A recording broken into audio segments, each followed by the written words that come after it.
Sheakley. We're going to begin the webinar now. I'm Melissa Joels, Marketing Director for RDA and Impact, and Joe Blower from Sheakley is your presenter for this webinar this afternoon.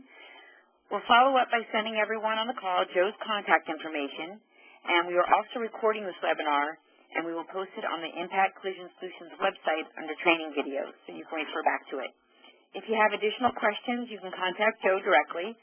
And if you have questions during this webinar, during this presentation, you can type them in the chat box on the right-hand side there where it says chat at the bottom of the screen there. And now I'm going to turn it over to Joe. Good afternoon, everyone. My name is Joseph Blower. I'm a consultant here at Sheakley, Cincinnati, Ohio. Thank you for this afternoon. What I'm going to cover with you, and due to the shortness of time, I'm not going to go through the whole presentation. It does take a little bit longer than an hour to cover that, but I'm going to go through the major part of the highlights so that you have a good understanding as we talk about Haz Com, the 1910-1200 standard, and the revisions that are taking place is referred to as the GHS, or the Global Harmonization System. And I'll cover, how all this started out, basically giving you some ideas how it's going to impact you, what it primarily as far as means to you, those that are affected.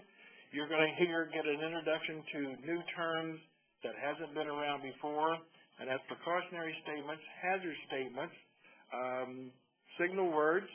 You're going to be introduced to the new 16-section format, and then we'll also be talking about the 9 pictograms that are now going to be part of the new system as well, that you will see in place over the next about a year and a half, actually, sometime around this time next year, that you'll start to see them showing up in different placards and labels, and that's the whole purpose of what our training session is here this afternoon, so that the employers could pass on the information to their employees as all these changes start taking place. You will hear me make reference dates to June 1st of 2015, that the manufacturers, this is the time frame that they have to comply with making sure that all the new information for the SDSs, that's another one of the things that's going to be taking place as well. You're no longer going to refer to these as material safety data sheets. They will now be referred to as safety data sheets. And like I say, you will start seeing some of the changes take place with them sometime over the course of the next year and a half. So basically, just a quick kind of a background, a history. This was first introduced by OSHA. It's known as the Right to Know law that was established in 1983. This was after OSHA was implemented under the Nixon administration around 1970, 1971. So in 1983, OSHA established the Hazard Communication, or the Haz Com Standard, which is simply a set of rules that's designed to protect employees who use or work around or come in contact with hazardous chemicals out on the job. I'm going to make the comments, the explanation, so everybody understands what a hazardous material or what a hazardous chemical is because a lot of the ordinary and everyday chemicals that we use, a lot of times they are not classified as hazardous. So you'll hear me give the definition of what is considered, if something is considered a hazardous material or a hazardous chemical, how it received that classification. Again, the standard 1910-1200, the general industry standard found in Section 29 CFR, which is Code of Federal Regulations, therefore federal law. This simply talks about making sure that employees have an understanding, an awareness, the potential exposure of the chemicals around that they come in contact with. You have a right to know, and you also have a right to understand. Basically, the program is composed of 5 different elements. It does have a hazard determination process, as what you will learn is that for something to be classified as a hazardous chemical or a hazardous material, it's up to the manufacturers, not the employers, not the employees, but it's up to the manufacturers to make that classification or determination if something is a hazardous chemical or not. And that is based on the physical hazards and the health hazards that's associated with it. There is also a written hazard communication program. This requires a written policy that explains how the chemicals are used at your processes, at your plant, different methods of handling, use, how the employees could be exposed, what type of things that you would have, what type of procedures you would have in place to minimize exposure.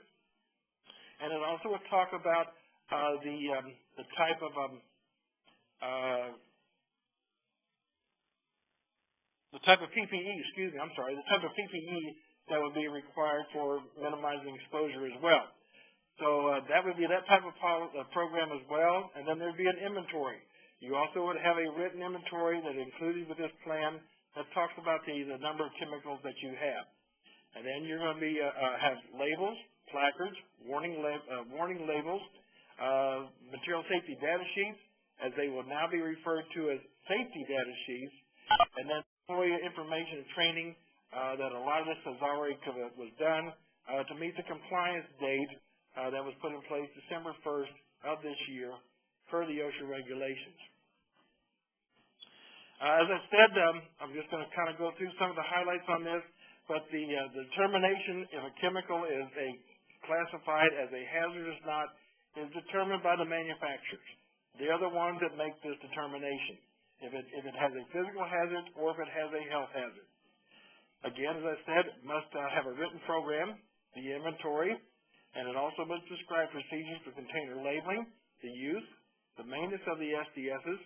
If there is multi-employer workplaces, if you have more than one location or one facility or one plant, if it involves them procedures, or if you have different operations, then it would involve different separate policies at them locations as well. Or if you have employees who travel between workplaces, if you have company vehicles or a fleet of vehicles, and you're doing some type of having some type of them chemicals on the truck, having a good idea of what the SDSs would be for that as well. If you think about what all this is making a reference to, throughout the world now, primarily well over 500,000 to 650,000 chemicals worldwide. And a lot of the operation that we do on an everyday basis would not be possible without these chemicals. Machinery, processes, equipment, you understand the principles involved, how to work with every type of equipment safely. Well, it's the same way in regards to chemicals. Being able to recognize the materials that may be hazardous to your health or physical safety. And that's what we're going to be covering a little bit here this afternoon. The material safety data sheets are going to go to be termed as SDSs, safety data sheets. Again, above all, you always want to make sure that you read and understand describing the hazardous materials that are present in your area. What is an SDS, or a material safety data sheet? Well, simply it can be anywhere from 1 to 16 pages, numerous pages in length, but it's going to be a series of information that is going to provide you the name of the substance, if it's a Clorox, if it's a bleach, but what is the name of it? It's going to also give you a description of physical hazards. There are some of the chemicals that have what they refer to as target organs that can affect your lungs, your heart, your kidney, your liver. So there's going to give them type of characteristic in there, the potential. If you see something referred to as a health hazard, this simply means that that chemical has potential for poison or is poison.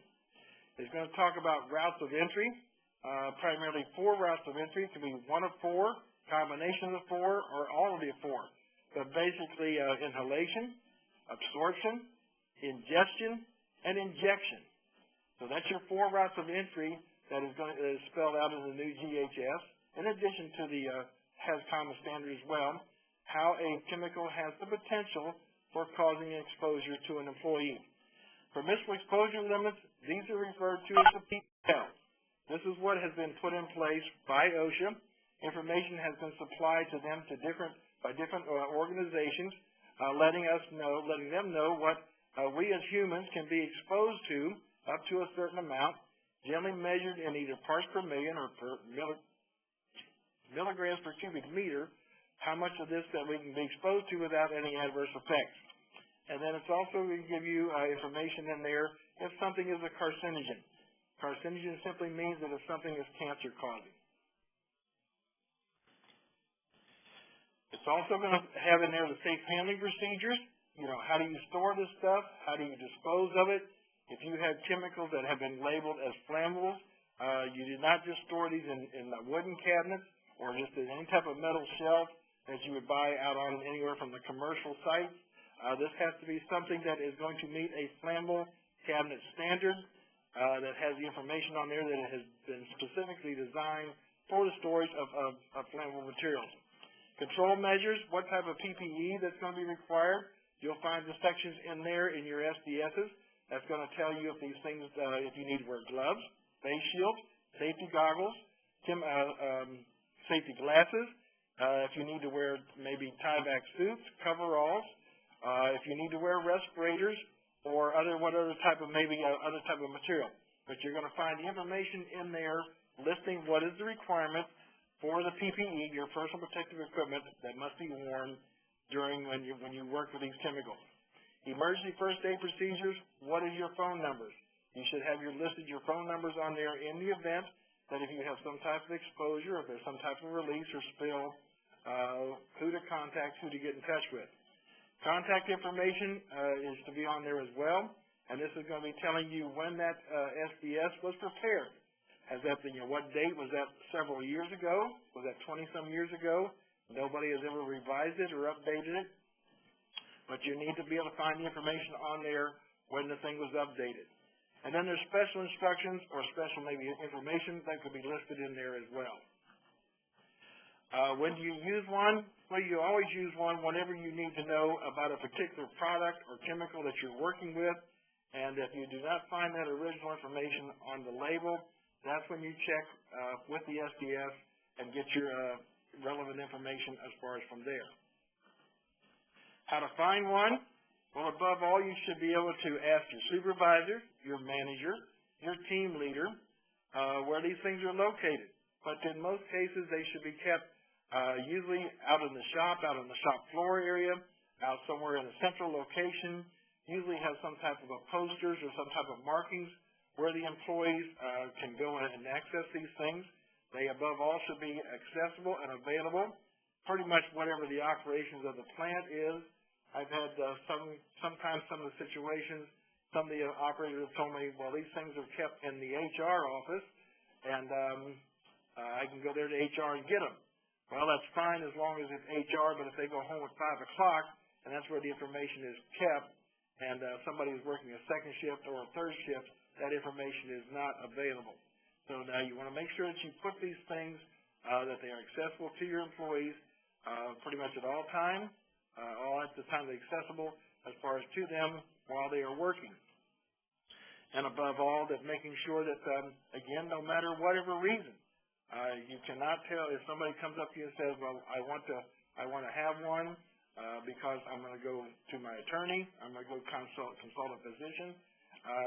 Even if you're aware of that information, by law, they are allowed to have one. So do not deny somebody having access to an MSDS. The question has come up as well, can these things be electronic? Yes, they can be available electronic as long as people understand that they are there, as long as people are comfortable with the computer systems that these things are kept on. Kind of some of the limitations, the bad parts of this, sometimes the computers they have broken down, they have crashed, the systems have failed, and then your whole inventory is gone. So one of the best practices that is always recommended, make sure you have hard copies of these in a binder, so that way, it's easy if somebody does want one for whatever reason, all you got to do is then go to a copier and run it off. But above all, again, making sure you know where they're at, how to use them, is your responsibility as part of your job. And if you do get a new chemical or new process, before you start that job, make sure you have that SDS available before that. This talks about the employee information and training, talks about the requirements that we're going to go through, the hazardous chemicals in the workplace, talks about the written plan, the inventory. We're going to go into a little bit of understanding of physical and health hazards, how to detect and release, what type of methods in some cases are in place for there, how to protect against the hazardous chemicals, and then the labeling and the MSDSs, the SDSs, with the placards and the warning labels that you're now going to see. What do I need to know? Well, above all, you need to be able to find the information, and you should be able to find that on the original containers. And if you cannot find it there, then you go to your SDSs. You go there to the source, and that's where you find the information that you currently need, or if there's additional information that you need as well. What must be labeled? It talks about that all the material that's on the containers must be labeled. It must appear either on the container itself, the batch ticket, the placard, or the process sheets. Basically, you need to have at least the product name, possibly a warning statement, a message, or a symbol, and maybe in some cases, some manufacturers are going to also include a statement that's going to describe safe handling procedures. This is some of the key words that hopefully that all of you maybe have been introduced or as far as aware of at different times over the years.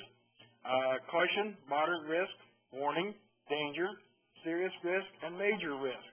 All but two of these are going to go away.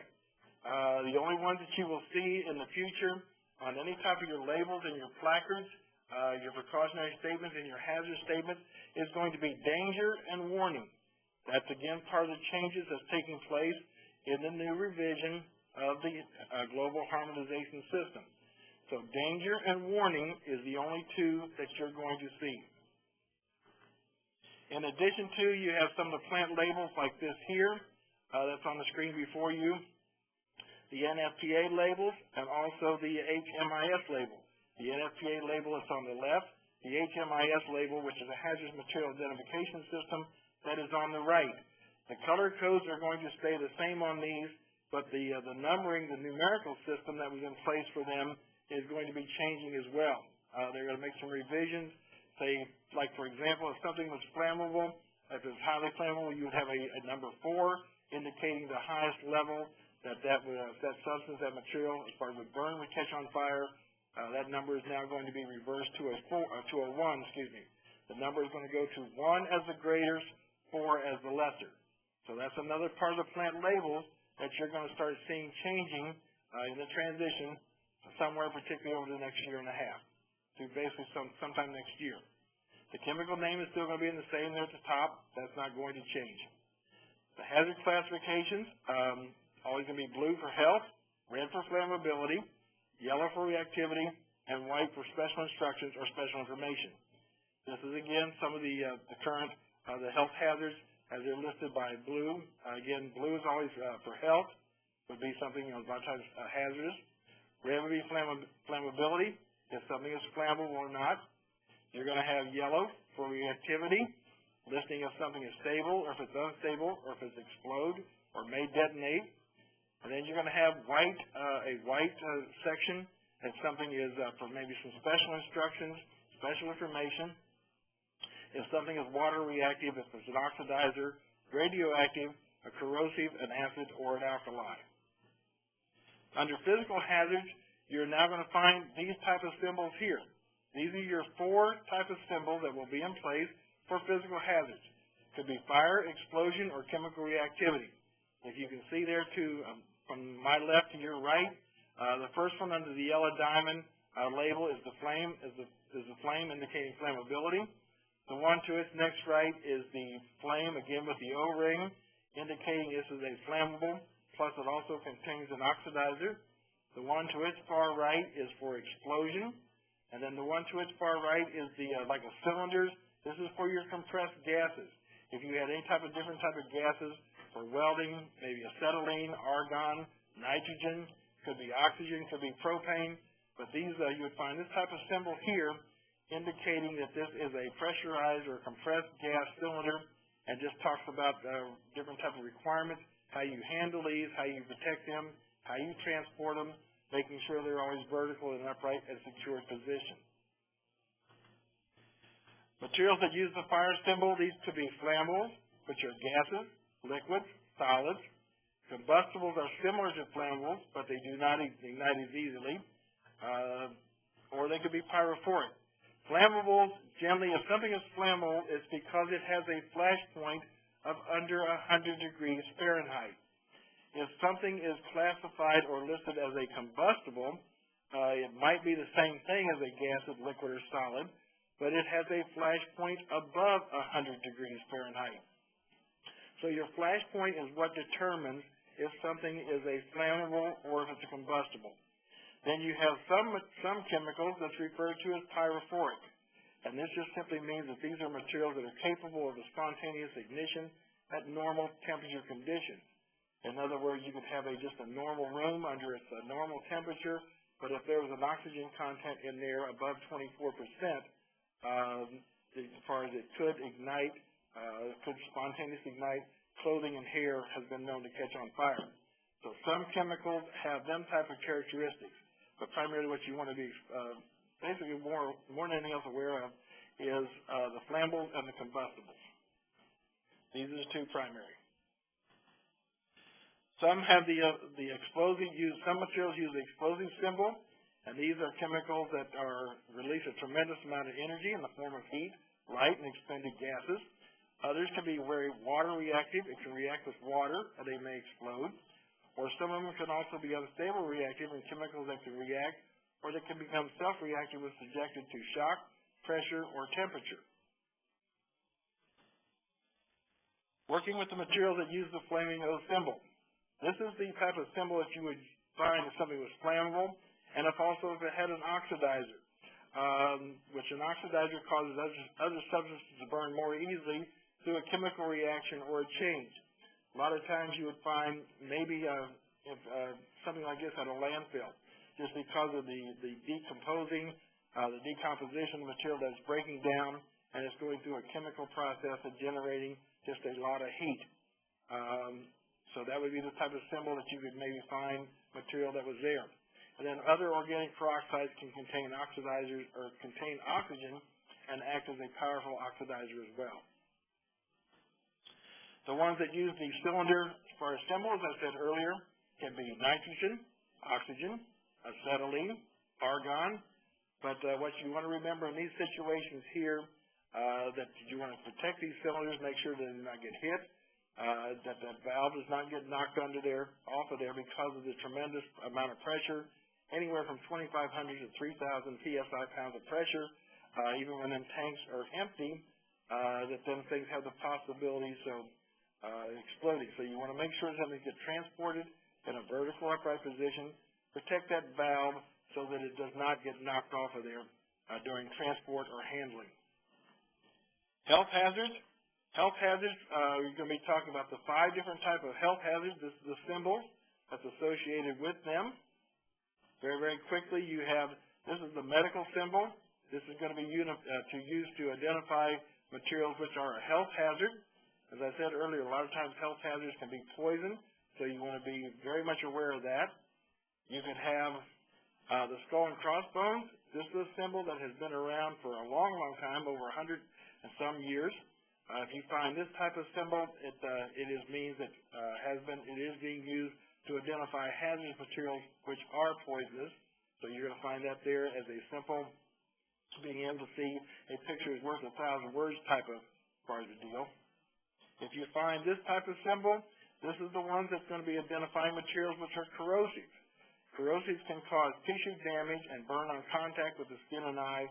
Generally, in most cases there, that's the type of effects that they have, usually with the hands, or if they have the splashing effects, they get onto an individual's face or up around their face or into their eyes. The other one is the trifold symbol. This is the one that's used to identify materials which are radioactive. Lastly, this is your symbol to identify hazardous biological materials. These can be infectious waste. It could be as far as body fluids, blood, saliva, things of that nature there. So you would find this type of symbol that would be used to identify them type of hazardous biological materials. Corrosive can cause tissue damage and burns on contact with the skin and eye. Primary irritants can cause intense redness or swelling of the skin and eyes on contact. Generally, in most cases, no permanent tissue damage will occur if you get it off of there very, very quickly as soon as you've had some type of exposure. If you wash it off or you flush it, generally there is not long-lasting effects, but you want to make sure that you just do not just ignore it. And then there could be sensitizers that can cause an allergic skin or a lung reaction. And then there's acutely toxic materials that can cause an adverse effect even at a very low dose. Two examples of this would be chlorine and ammonia. If you have any of them type of chemicals, even at very low doses, low concentrations, even at low exposures, can cause throat irritation, eye irritation, and can cause some lung irritations. And acutely toxic, if somebody tells you that you're having an acutely toxic reaction, well, acutely simply means that it's right now, it's immediate. You're feeling the effects of it, the burning sensation, the irritation, the inflammation, whatever it might be. If somebody says, well, that's, you won't know, them won't show up till at a chronic effect. Chronic effect simply means over a longer period of time. One of them things, for example, would be asbestos. If you're working with asbestos, there's usually a latency period of 25 years before any kind of health effects would show up from working with asbestos. Carcinogens. Carcinogens are simply chemicals that may cause cancer. Teratogens are other type of chemicals that can cause birth defects. They might have the potential for immediate or even long-term, maybe as far as in future. And then there's other organ-specific hazards that can cause damage to specific organ systems, such as the liver, the lungs, or the reproductive systems. Routes of exposure. This is what I mentioned earlier, just to give you the 4 routes of exposure that a chemical can, this is how you can be exposed to it, by inhalation, absorption, ingestion, or injection. And what this simply means is that inhalation is the most common route of exposure for most health hazards.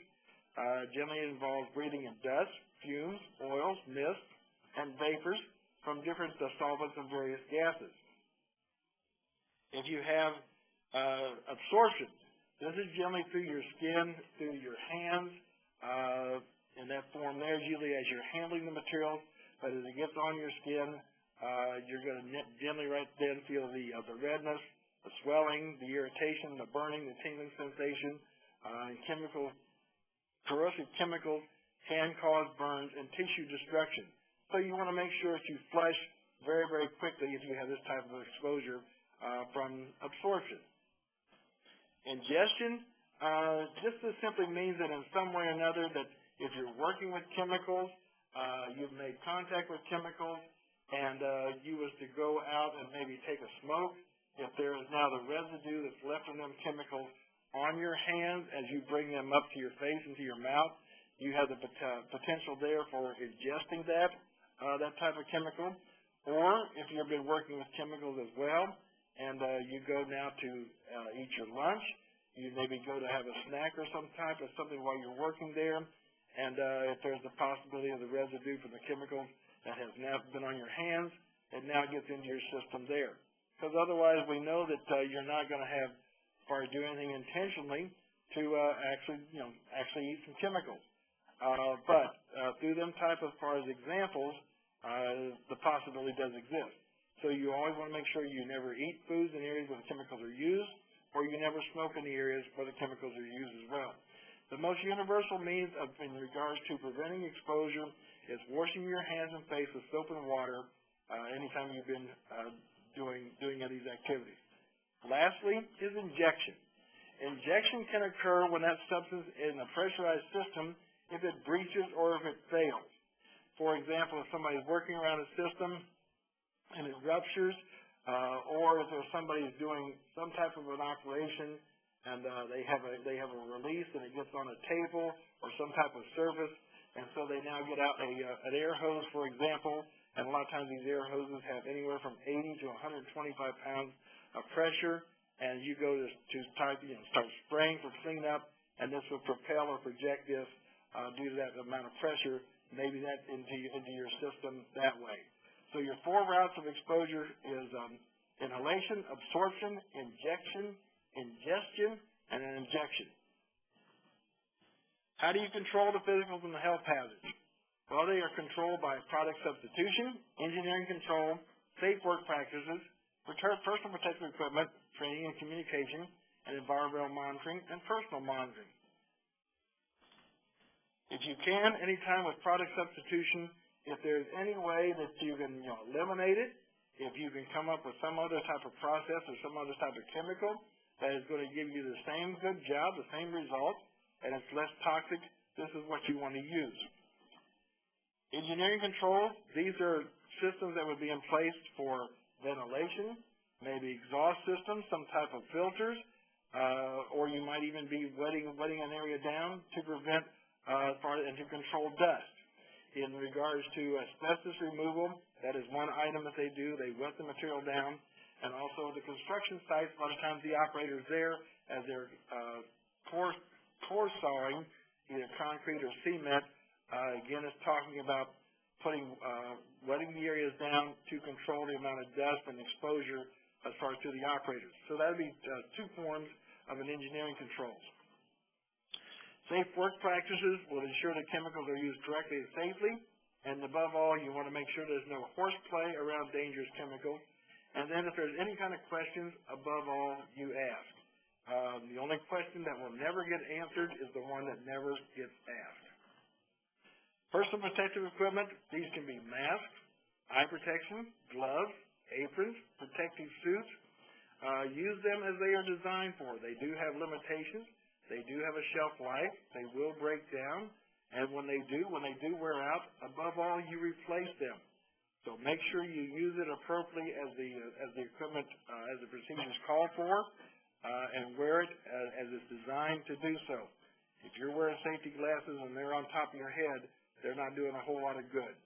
So above all, you want to make sure you use them as they're designed and you wear them.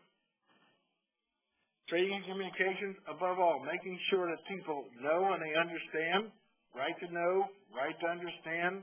There is bulletin boards, there is toolbox talks, there is safety meetings, SDSs, various other type of bulletins. Again, you have a right to know, also a right to understand, and also have a responsibility to use the knowledge and skills to work safely. Environmental monitoring.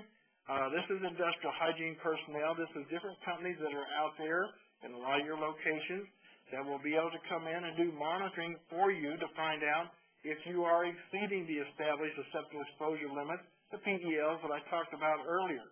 Until you really know, you can a lot of times say, well, I don't think that I am. I'm not sure that I am. I'm pretty sure that we're not.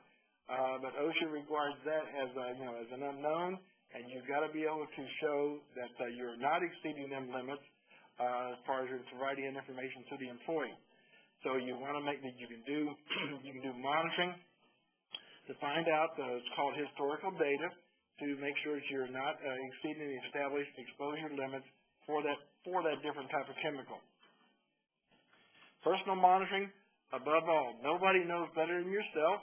If there is some type of change in your coworker, if there's a redness, if there's a swelling, if there's a skin rash, if there's a dizziness, if there's an eye or throat irritation, or if there's strong odors, above all, they should be reported to your supervisor.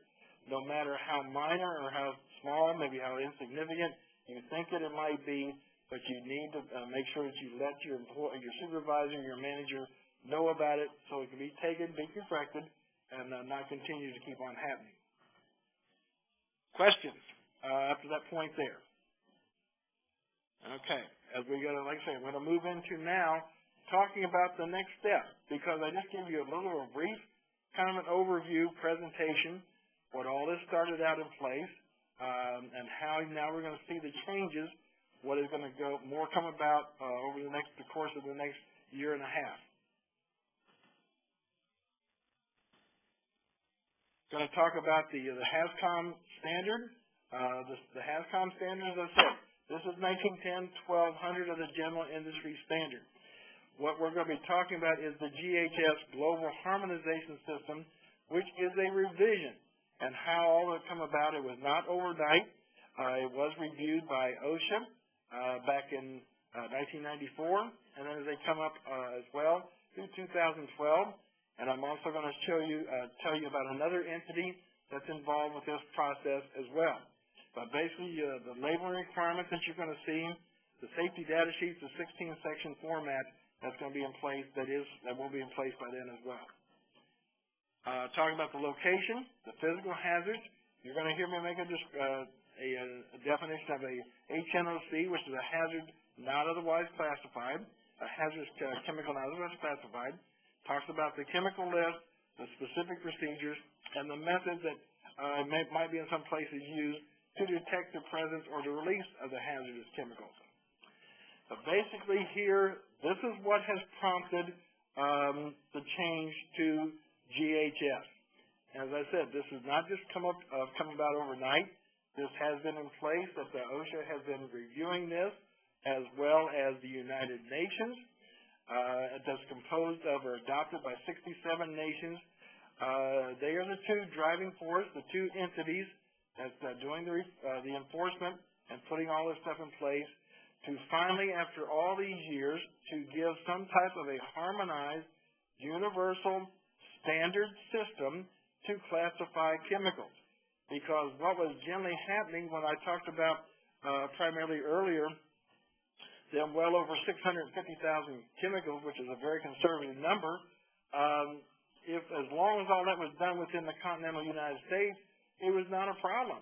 Everybody was pretty much on the same page. We all understood. We was all able to read, the same language and the same type of warning labels.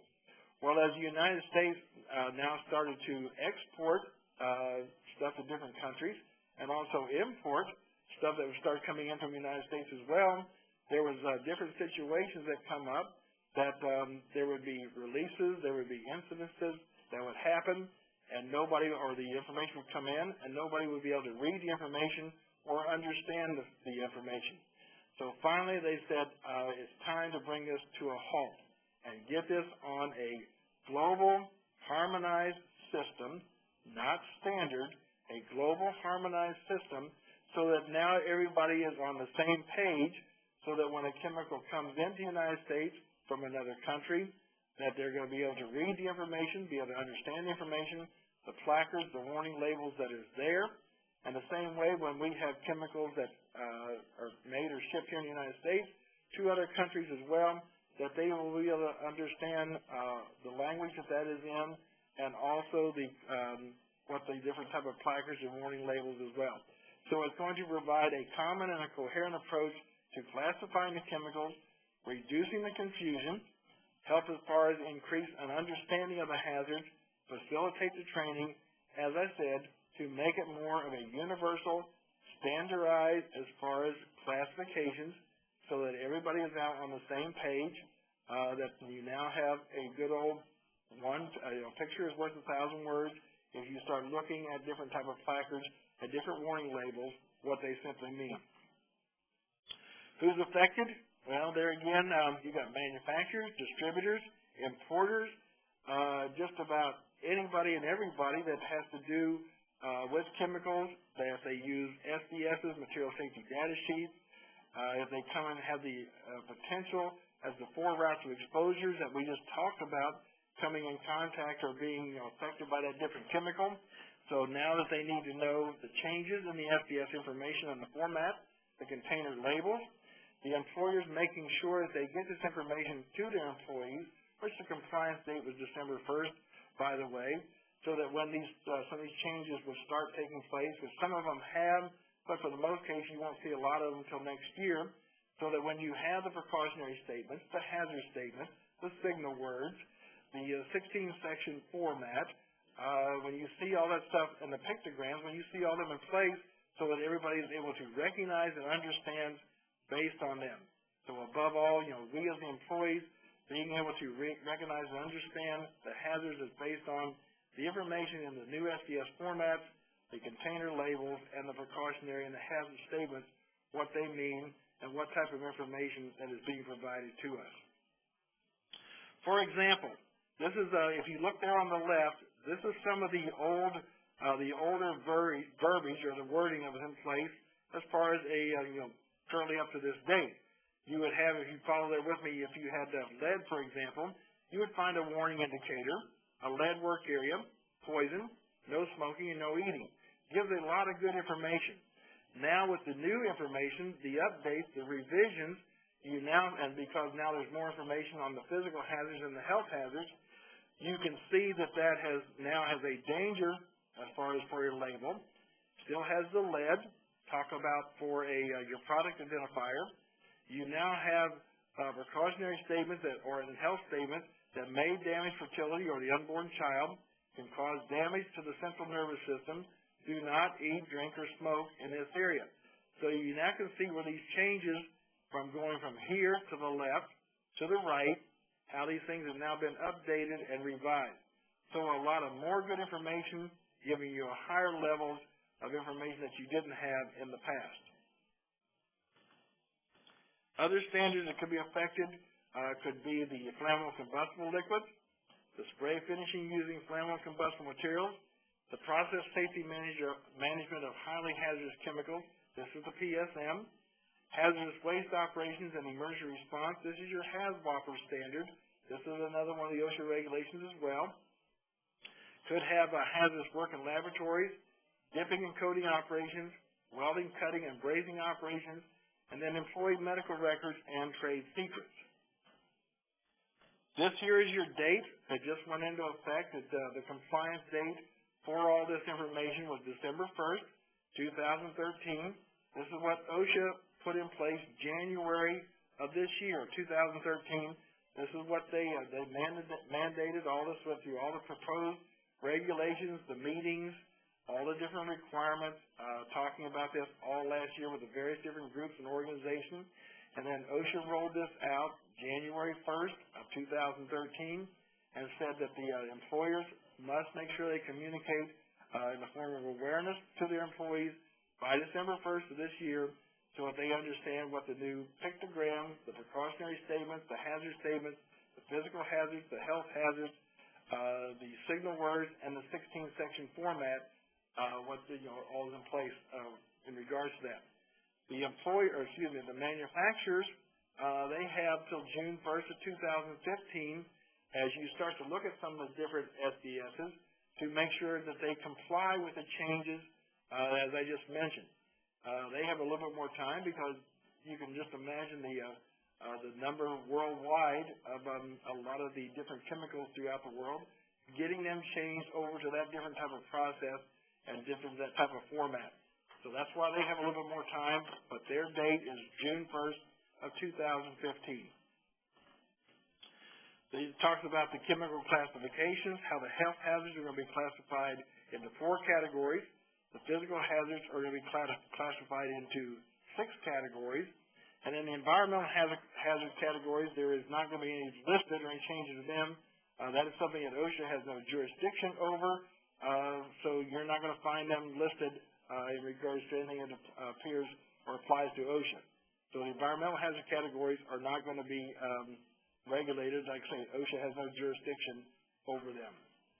You could have different type of health hazards. For example, that could be acute toxicity, skin corrosion, germ cell multigenicity, which simply means that some of the cells can mutate and can break down, carcinogen, reproductivity toxicity, specific target organ toxicity, single exposures, specific target organ toxicity, repeated exposures, aspiration, and simple asphyxiant. This is you talking about your classifications, how they will be broke down into, listed in regards to categories of 1, 2, 3, or 4, 1 being the greatest, 4 being the lesser. This is your physical hazards that you could run into, your chemical classifications. 4 physical hazards could be explosives, flammable aerosols, oxidizing gases, gases that are under pressure, compressed gases, liquefied gases, refrigerated liquefied gases, or gases that dissolve and break down. Under your chemical classifications for physical hazards continued can be flammable liquids, flammable solids, self-reactive chemicals, pyrophoric liquids. There's your pyrophoric again in regards to spontaneous ignition, liquids, solids, gases, self-heating chemicals, and then chemicals which come in contact with water and can emit flammable gases. Your other type of physical hazards can be oxidizing liquids, oxidizing solids, organic peroxides, corrosives to metal, and then combustible dust. This is your physical hazards listing for your different your classifications for your physical hazards, which, as I said, there are 6 categories or six different divisions of them, and I'll explain more and just give the highlights of it in just a couple of minutes. This is a sample. This is what the new labels are going to be simply looking like. You now have pictograms, signal words, hazard statements, precautionary statements, product identification, and supplier manufacturer identification. What is really neat about these, as all this has really been updated, it makes a big, big difference for all of us as employees. You're now being able to see, as I said earlier, a picture is worth 1,000 words. So that once you get the identification and learn what the new pictograms are, for example, if you used to see this label and you look here in the upper right-hand corner, you can simply see a red diamond that has like a man that's in the middle of it. It has a star that's on his chest. Well, that simply means that that is a red diamond, danger as far as to humans. The star indicates carcinogen. So that is telling you that that chemical is cancer-causing. As you go to the right, you now see the other pictogram. This is your flammable label. That's, again, danger, flammable. You go down underneath it, you see your signal word of danger. As I said earlier, 2 signal words, danger and warning, is the only 2 that you will find. Then you now have a hazard statement, which now says highly flammable liquid and vapor may cause liver and kidney damage. What is really simplified about all this is now this information is right there in different sections without you having to go and check throughout the whole thing, trying to find out where this information is. It's now listed in different as far as the standard universal locations. Then in addition to your hazard statement, you now have your precautionary statement. They can give various recommendations, maybe keeping the container tightly closed, maybe what type of tools to use, gloves, do not breathe the vapor, what type of gloves to wear, wash your hands, what to do in case of fire, what type of extinguishing methods to use, maybe dry chemicals, CO2 or foam, or if you have somebody that has some type of exposure, what type of first aid measures. If you need to call the poison center, or if you need to flush it or seek medical attention. So you can see there's a lot of now good information that is now listed in a universal standardized method. This is your new shipping labels that, again, will be in place for GHS for DOT regulations. This is a lot of your new pictograms that have been around here for a long time, but this is where, as you can see, particularly here, for the 1.1, 1.2, 1.3 explosive divisions, and then 1.4, 1.5, and 1.6. This is your 6 new divisions for physical hazards that wasn't in place before. And then you have little information down here at the bottom of them. It could be different symbols or different numbers that would be giving you further information for you just do a little bit further checking or reading what you need to be aware of. The compressed gases have been around, that type of symbol, for a long time. The same way with acute toxicity there in the middle, talking about poison, possibly inhalation with your skull and crossbones. You now have the corrosive symbol, again, has been around for a long time. The information there from corrosives, from acids or caustics. The one over here on the far left, this is your marine or your environmental. This is the one that is not regulated by OSHA. OSHA has nothing to do with it. And then lastly, you have your organic peroxides, if this could be flammable or corrosive as well for them type of items. This is the 9 pictograms that you need to be primarily aware of more than anything else. 8 of them are regulated by OSHA. And they are regulated because by the health hazards, the physical hazards, and then the environmental hazards, as I said, OSHA has nothing to do with them. That is the Department of Health or the Ohio EPA, one of the 2. But this is for your exclamation point over to the far left. This is your exclamation point telling you that it might be an acute toxicity, it might be less severe, or some further information that you need to check and follow up on. The next one to its right is the diamond, the red diamond with the man and the star on his chest for carcinogen. To its right is the skull and crossbones for health hazards, for poisons. Its far right is the corrosives for acids, caustics, or alkalis. The one there in the middle is the environmental as far as a symbol. And OSHA has nothing to do with that. They have no jurisdiction over that at all. The one on the far right of it is for explosions, for stuff, material that will explode.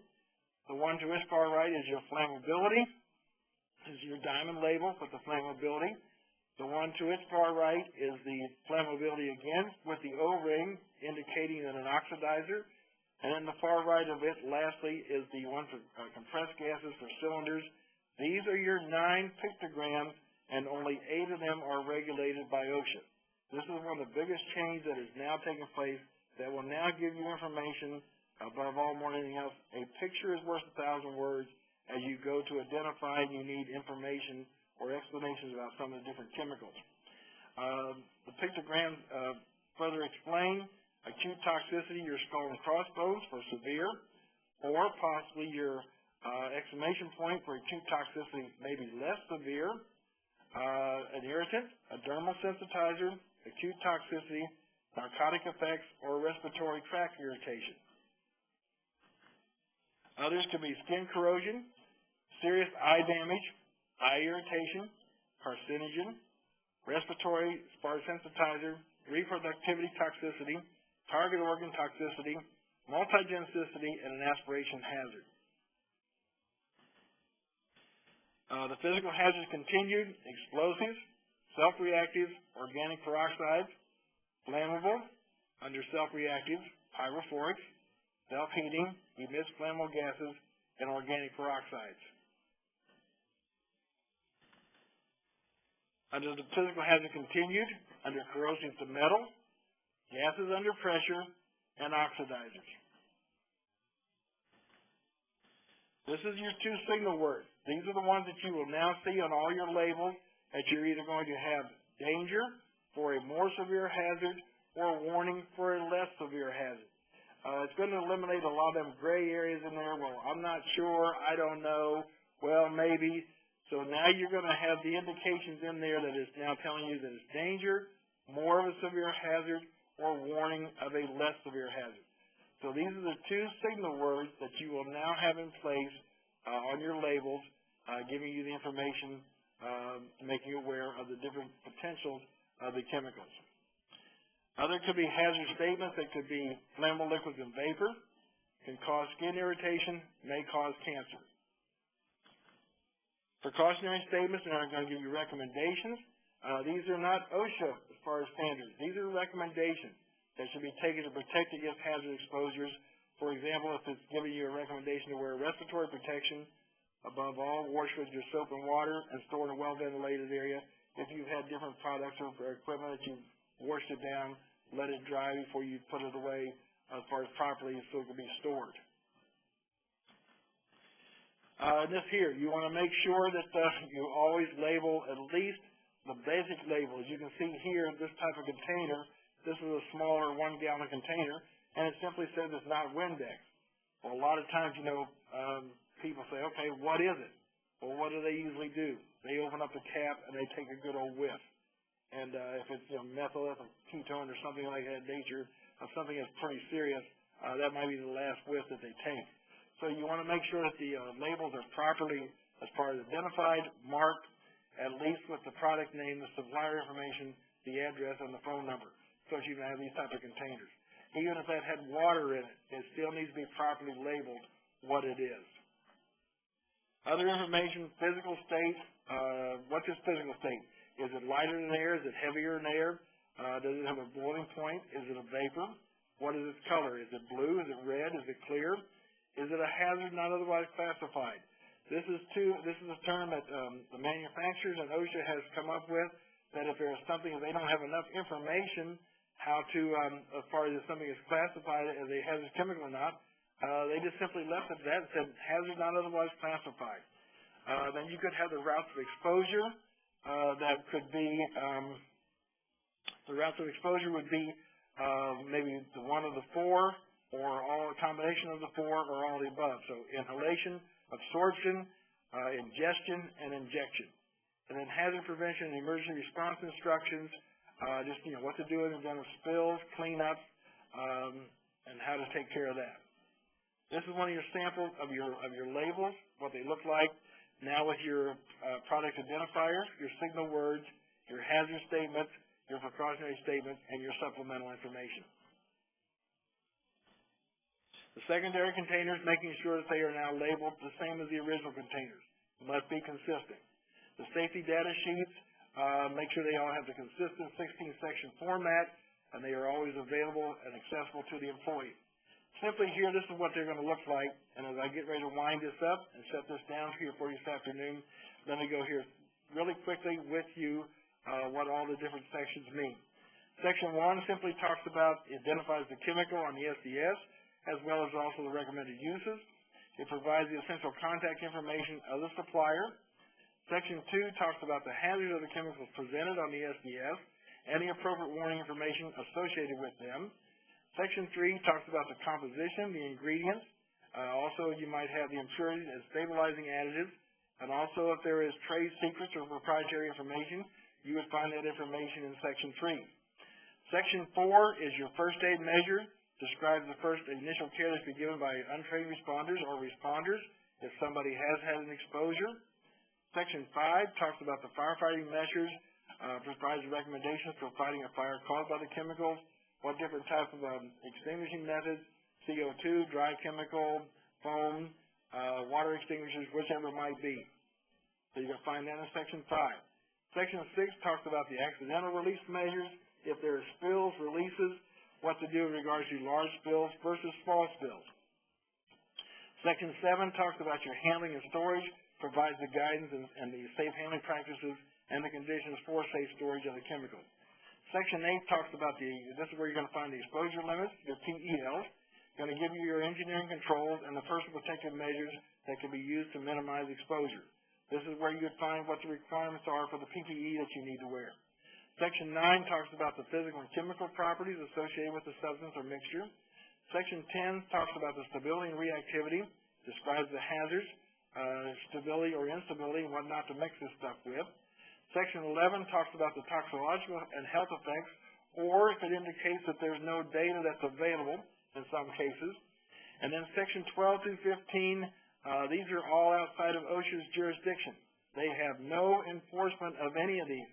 So what is there, or what could be listed, and it could be DOT, could be Department of Health, could be the EPA, could be other regulatory agencies.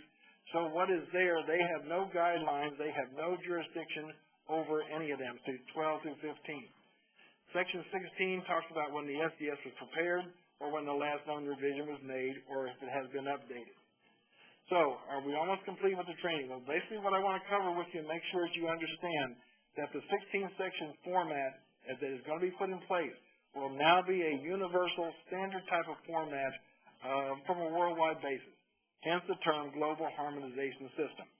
So as we go through this, we talked about the location, the specific information related to the physical hazards, the health hazards, hazards not otherwise classified, talked about the chemical list, the location, the secondary container labeling system, the specific procedures to follow, and the methods used to detect the presence or release.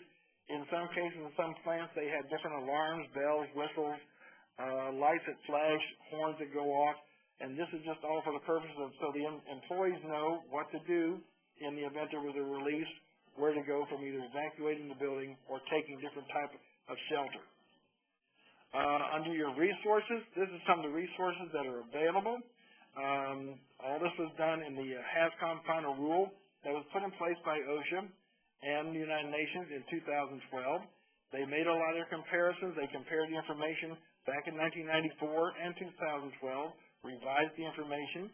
If you go into the OSHA website, there is OSHA briefs, fact sheets, quick cards, labeling, safety data sheets, pictograms, and effective dates in the OSHA guide to GHS. I see somebody's asking me that all MSDSs have to be on paper, or can they be on a CD or a flash drive? Again, to answer that question, they can be available electronic, but a lot of times these systems have been known to fail, they have crashed, and then all your data is lost.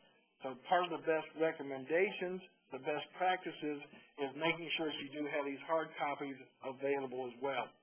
It's been a whole lot better as far as to do that, because then some people they are intimidated by the computer and they have concerns about it. As I said on the training summary, we talked about the overview of the changes, why GHS is, how it all came about, The labeling requirement, the 16 section format is now in place, and talking about the precautionary statements and the health statements and the physical hazard. So, as we wrap all this up, my name is Joseph Lower. I am a safety consultant here at Sheakley. That is our address. They're in Cincinnati, Ohio. Brad Weber is my manager. That's his email address. Mine is simply jblower@sheakley.com. Is how you can reach me by as far as email. My phone number is, again, there also, 1-800-877-5055, and my extension is 1179. I thank you all very much for this presentation this afternoon. I know a lot of it was very, very hurried since I was in some short time, but I hope it's provided you the information that you need. So I thank you all very much, and have a good rest of the day.